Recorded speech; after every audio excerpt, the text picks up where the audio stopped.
Palhetas. Distribuição Sinapse. A carta, a flecha e a vassoura. Francisco de Goya e Lucientes.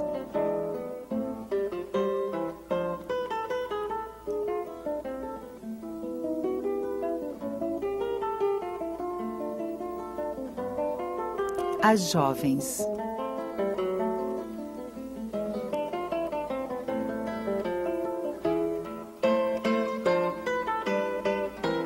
As velhas.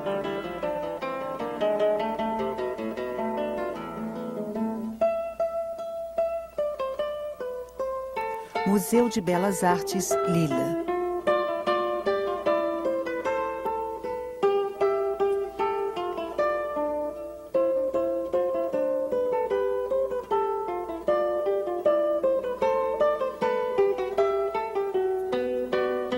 Uma jovem está em pé ao ar livre. Com a mão esquerda no quadril e um ar de dúvida, ela lê um bilhete que acaba de abrir. Veste um amplo vestido preto de mangas compridas e punhos brancos e uma blusa de cetim branco. A cabeça está coberta com uma mantilha clara que ela cruzou sobre o queixo e puxou para os lados para que o busto aparecesse. Pouco atrás dela, uma serva abre uma sombrinha ocre-amarelo. Ela também está vestida de preto. Um cachorrinho branco apoiado nas patas traseiras tenta chamar a atenção da dona com seus latidos. A cena acontece num caminho à beira de um riacho. Lavadeiras batem a roupa conversando.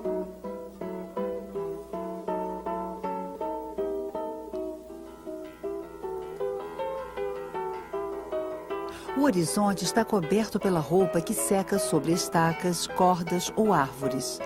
Ao fundo, uma montanha. O céu está azul, com reflexos rosas. A luz, branca, bem vertical, indica o meio do dia.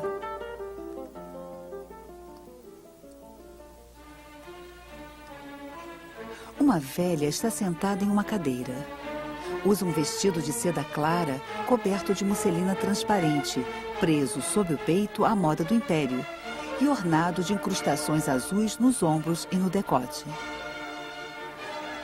Nos cabelos de um louro ruivo descorado, ela traz uma flecha de diamantes. Usa também grandes brincos. Com os dedos deformados, enfeitados com 4 anéis, ela segura um pequeno espelho redondo, no qual acaba de se mirar. Ela ergue os olhos para um outro espelho retangular que a serva vestida de preto segura para ela. A serva, tão magra quanto sua patroa, é morena. As mangas de seu vestido são curtas, debruadas de renda preta. No pulso direito, 4 voltas de pérolas. Atrás do espelho, a inscrição "Que tal?", expressão usual que significa "como vai?", mas neste caso significa "o que acha de mim?". Atrás das duas mulheres, um homem de cabelos brancos com grandes asas abertas segura com as 2 mãos uma vassoura rústica. A cena acontece em um interior. Como cenário, um pedaço da parede, encostos de cadeira e o esboço de uma banqueta. Uma luz vinda do alto ilumina a parede e o centro do grupo. A parte inferior do quadro e a da direita estão mergulhadas em uma sombra densa. O primeiro quadro teve vários títulos. Mulheres de Madrid com roupas de marras ou Jovem lendo uma carta. O segundo quadro foi intitulado Mulheres Velhas e depois O Tempo. Mais tarde, os 2 quadros receberam os títulos As Jovens e As Velhas. Eles têm a mesma altura, 1,81 m, só as larguras diferem um pouco. 1,22 m para as jovens, 1,25 m para as velhas. As velhas traz embaixo à direita uma inscrição em branco sobre fundo preto, uma cruz seguida do número 23. Em 1812, quando morre Josefa Bayou, primeira esposa de Goya, o pintor que se casara sem contrato divide com seu filho Francisco Javier todos os bens presentes na casa onde morava, na Calle Valverde, em Madrid. O filho herda os quadros, mas é provável que, segundo um costume da época, ele os tenha deixado na casa do pai. Certos títulos relacionados no inventário registrado em cartório correspondem exatamente aos quadros marcados com uma cruz e um número. A cruz poderia ser a letra X, inicial de Javier, que se escrevia ora com J, ora com X. Assim como as velhas, marcado com X23, a Celestina e sua filha levam o número X24 e o Lazarillo de Tormes X25. Portanto, esses quadros foram pintados antes do inventário de 1812. As jovens não têm essa marca. O quadro talvez não tenha sido incluído no inventário ou foi pintado depois de 1812. As velhas, a Celestina, o Lazarillo de Tormes e ainda as marras no balcão e a forja decoravam os cômodos da casa de Goya em 1812. É possível que Goya tenha pintado as jovens para fazer um pendant com as velhas. Assim, as duas telas ficaram unidas após a morte do pintor em 1828, quando Francisco Javier herdou o conjunto de quadros do pai.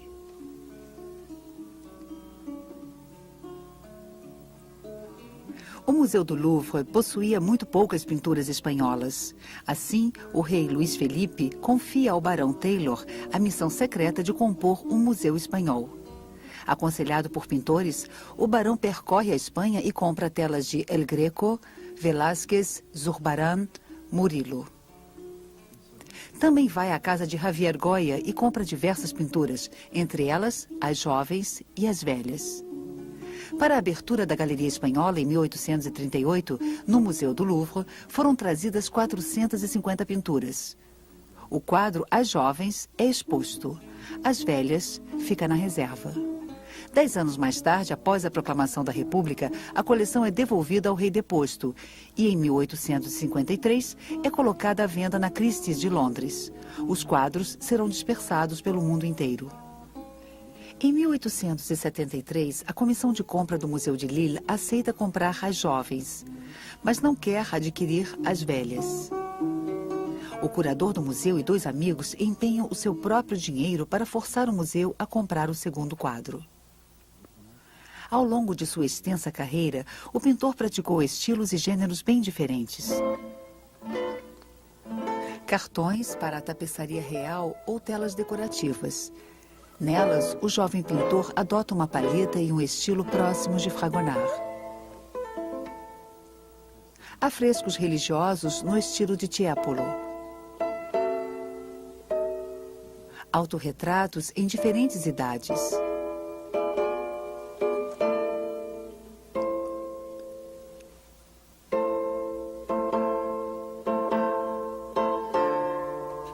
Retratos de amigos ou de aristocratas realizados quando Goya era o pintor da Câmara Real.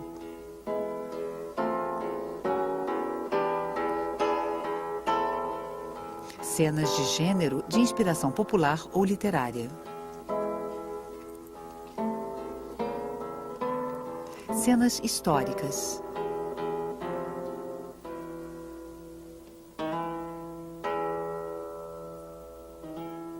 Pinturas sombrias da Casa do Surdo.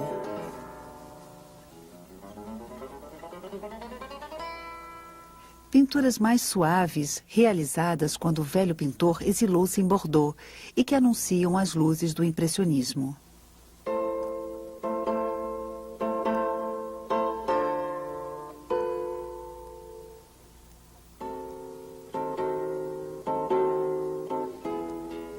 A esses numerosos quadros juntam-se os desenhos e as séries de gravuras. Os caprichos, publicados em 1799 e logo tirados de circulação, provavelmente por ordem da Inquisição. Os desastres da guerra. As tauromaquias. Os disparates, gravuras enigmáticas na continuidade de Os Caprichos. Em As Jovens, a forma de execução é nova. Só o cãozinho e a personagem principal são tratados com precisão. A segunda jovem, na sombra colorida da sombrinha, é apenas esboçada. As lavadeiras são desenhadas sumariamente com pincel preto e tratadas em tons cor de terra. Para o conjunto do quadro, Goya utiliza pinceladas espessas espalhadas com pincel largo. Ele utiliza também a faca de palheta, que lhe permite, em determinados pontos, uma disposição acentuada das tintas, traços em relevo, efeitos especiais. Ocre vermelho e ocre amarelo, pretos e castanhos profundos, verdes e azuis atenuados, fornecem ao quadro uma aparência monocromática que anuncia as pinturas sombrias mais tardias. Em As Velhas, os pigmentos cor de terra também são muito empregados. A própria sombra é resultado de um preto brilhante espalhado em pinceladas largas. Em torno dos rostos, encontra-se o brilho das cores vivas, carmim, azul, amarelo e ocre. A faca de palheta serve para reforçar certos traços luminosos ou para modular semelhanças de cor. Pequenas pinceladas fortes, aplicadas com a ponta do pincel ou da faca, desenham os motivos delicados como joias ou bordados. Para pintar este quadro, Goya aproveitou uma antiga tela. A análise com raio-x mostra, no alto, silhuetas que parecem fazer parte de uma cena religiosa.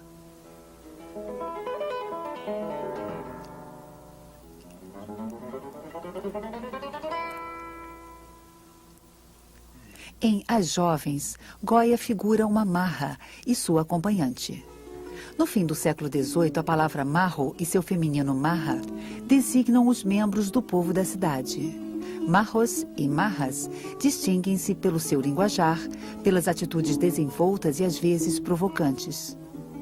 As marras usam uma roupa tradicional, vestido preto e mantilha.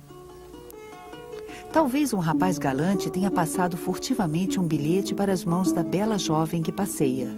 Ao mesmo tempo que faz alusão a um tema literário comum no século XVIII, Goya retoma nessa leve cena o tema da carta, frequente na história da pintura. Goya gosta das mulheres belas. Algumas posam para ele vestidas de marras com mantilhas, como a duquesa de Alba, a quem Goya esteve ligado durante vários anos, ou ainda a Mariana Waldstein, condessa de Santa Cruz. A própria rainha Maria Luísa pede a Goya que a pinte vestida de marra com mantilha. Outros quadros são de inspiração mais romanesca.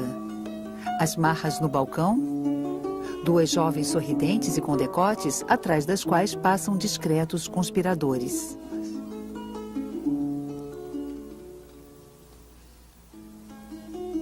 A Marra e a Celestina, inspirado no grande clássico espanhol A Celestina, de Fernando de Rojas, o quadro apresenta a velha alcoviteira e a jovem prostituta.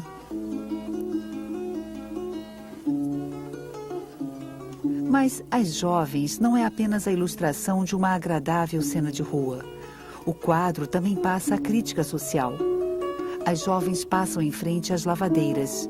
Esse fundo apenas esboçado é suficiente para marcar a separação brutal entre a vida despreocupada das jovens burguesas apaixonadas e a das mulheres do povo, responsáveis pela família e sobrecarregadas de tarefas domésticas. Goya já havia abordado todos esses temas no seu acervo de gravuras Os Caprichos. Os que se parecem se reúnem.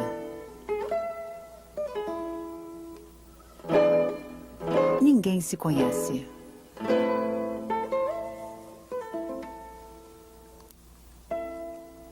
Belos conselhos.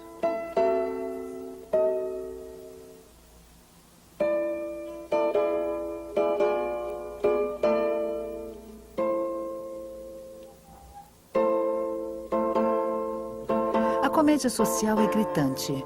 Num mundo sem indulgência e sem pena, as jovens só pensam em seduzir e as velhas em ser alcoviteiras.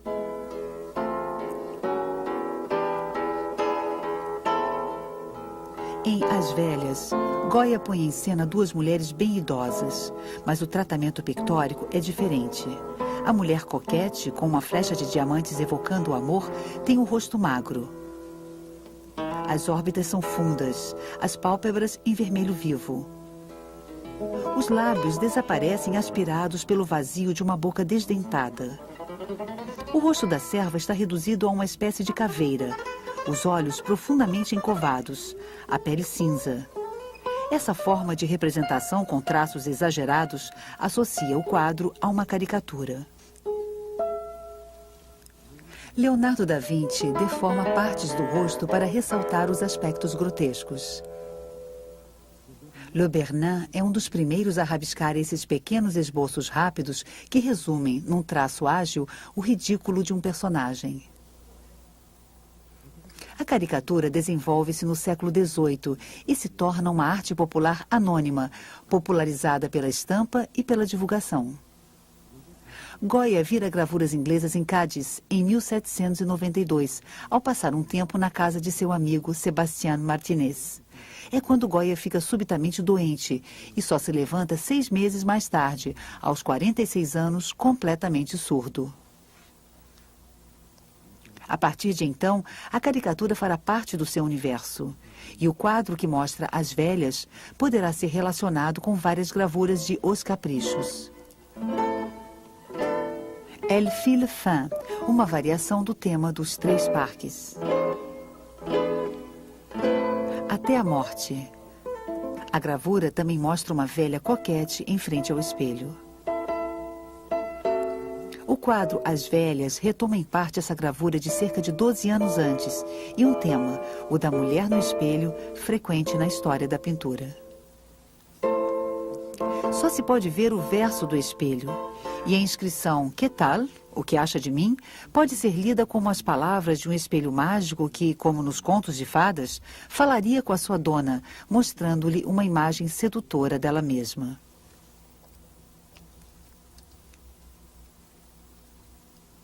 Goya inclui na imagem uma outra figura alegórica, a do tempo, também caricaturada. Em vez da tradicional foice, o pintor colocou nas mãos do personagem uma vassoura velha. E a vassoura remete a uma outra imagem, muito presente em sua obra, a da bruxaria.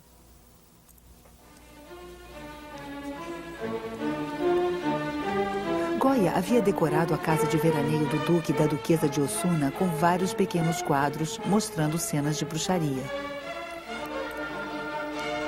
O pintor compartilha das ideias dos seus amigos, os ilustrados ou iluminados, liberais reformistas que tentam implantar na Espanha o espírito das luzes.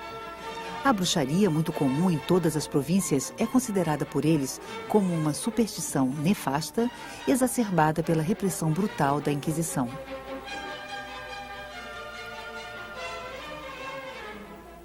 Mas os ilustrados, ao tomarem consciência da identidade nacional, também são atraídos por essas formas de expressão popular. E o próprio Goya, apesar de trabalhar num espírito de crítica social, sente essa fascinação e mostra os seus perigos na famosa frase: "O sono da razão cria os monstros".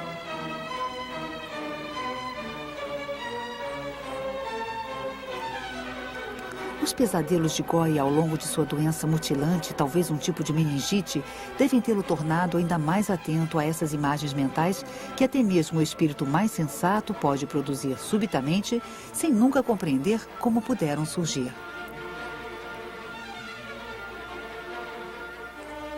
E ele dá às duas velhas, cujos traços são profundamente marcados, o rictus, aparência diabólica de duas bruxas. No entanto, um indício permite decifrar mais adiante esse quadro. Maria Luísa de Parma casara-se com o príncipe das Astúrias, futuro rei da Espanha. Ela possuía na época um certo charme, como o prova um quadro de Mengs. Mas sua beleza declinou rapidamente. Pouco depois de 1788, data de sua exaltação, ela já estava enrugada. Goya, pintor da Câmara Real, executa vários quadros do monarca e de sua esposa.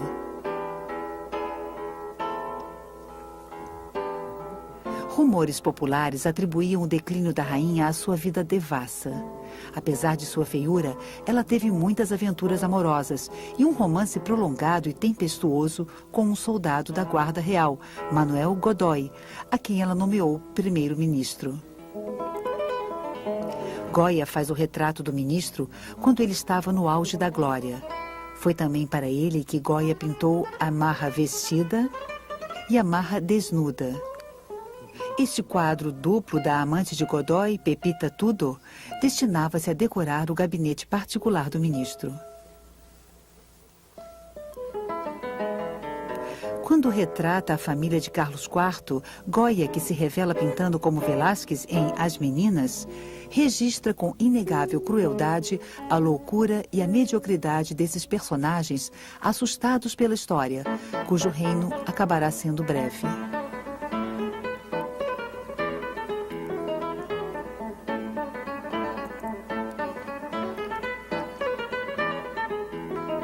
A rainha tem nos cabelos uma flecha de diamantes ofertada por seu amante Manuel Godoy. A infanta Maria Isabel usa a mesma flecha.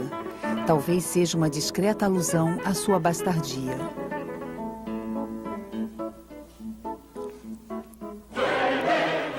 Em 1808, a Espanha é invadida pelas tropas de Napoleão. Carlos IV abdica em favor de Fernando VII. Godoy é preso. Murat entra em Madrid. Fernando VII parte para Baiona. No dia 2 de maio, em Madrid, os espanhóis fazem um levante contra os franceses. Já no dia seguinte, a repressão é terrível.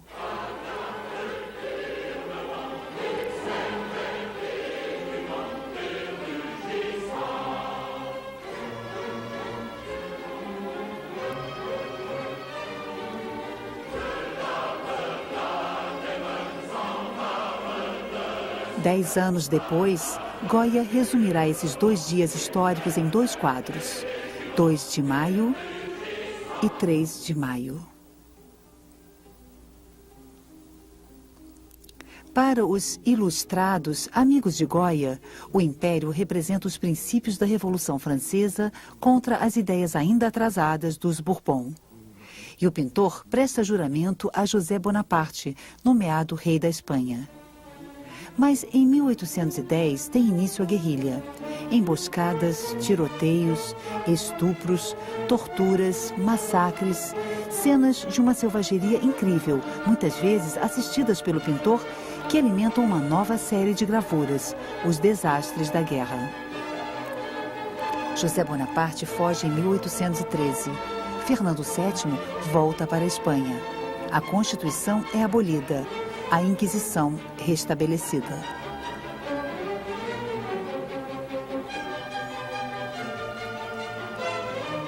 As Velhas foi pintado por volta de 1810, 1812, durante a guerra, quando reinavam epidemias e fome. A rainha Maria Luísa e os Bourbon da Espanha, na época em fuga, eram considerados responsáveis pelas desgraças do país. A rainha, muito envelhecida, mas usando a flecha que lhe dera Godoy, olha-se no espelho. Ainda vaidosa, ela não percebe que o tempo passou, que o tempo vai varrê-la. Maria Luísa e Carlos morrem em Roma, alguns anos mais tarde, em 1819. Quanto a Godoy, viverá ainda muitos anos no exílio em Paris. O quadro não foi encomendado por ninguém. É uma caricatura de uso particular e uma fábula sobre a vaidade do poder.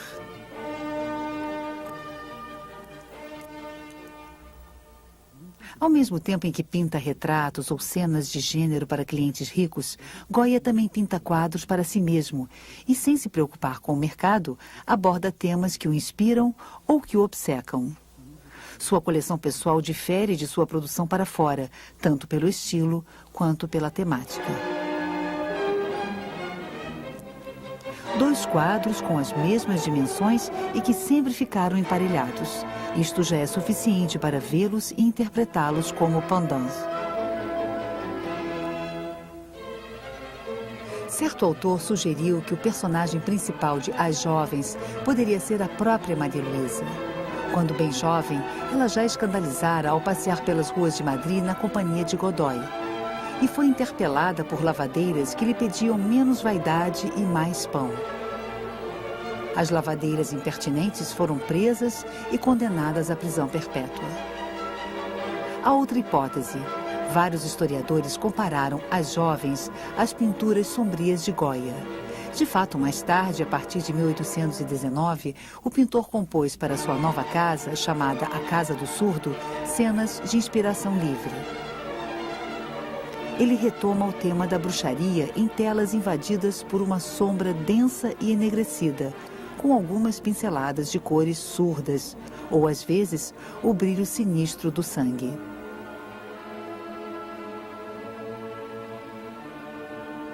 Entre todas essas figuras enigmáticas, há uma jovem pensativa chamada La Manola. É provavelmente Leocádia Weiss. Goya a conheceu por volta de 1812, pouco depois da morte de sua esposa, e irá passar com ela o resto de sua vida. O rosto, a expressão e os trajes de La Manola lembram muito a personagem de As Jovens. O quadro pode ter sido pintado por Goya na época em que a conheceu, numa espécie de homenagem a Leocádia. A hipótese de serem um par não se baseia apenas em índices biográficos. As duas telas apresentam uma mulher e sua serva. As duas telas retomam temas clássicos da pintura: a carta para as jovens, o espelho para as velhas. As duas telas mostram, atrás da cena principal, uma cena de oposição. As mulheres do povo contra as jovens, o tempo contra as velhas. A esses paralelismos entre os dois quadros vêm se juntar claras oposições que parecem propositais. Exterior, interior. Roupa escura da jovem, roupa clara da velha. Texto legível do espelho, texto oculto da carta. Apresentadas juntas, as duas telas formam uma espécie de parábola na linhagem das gravuras sobre as idades e as etapas da vida. Essas imagens populares que resumem o destino do homem em forma de etapas sucessivas eram muito comuns por volta de 1800.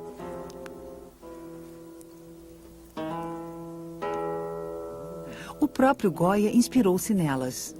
Ao representar um casamento, ele coloca os noivos em um cortejo que vai da infância à extrema velhice.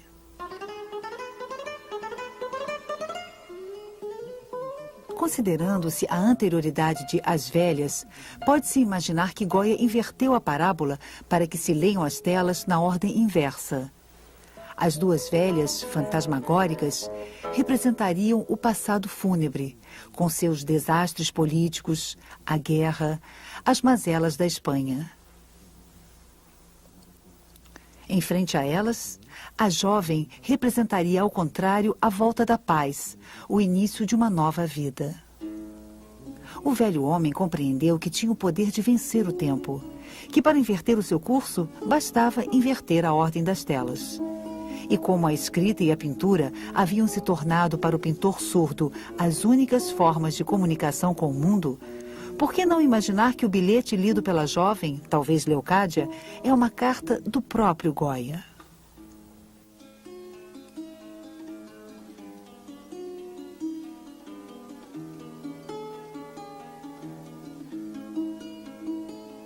Versão brasileira Audio News.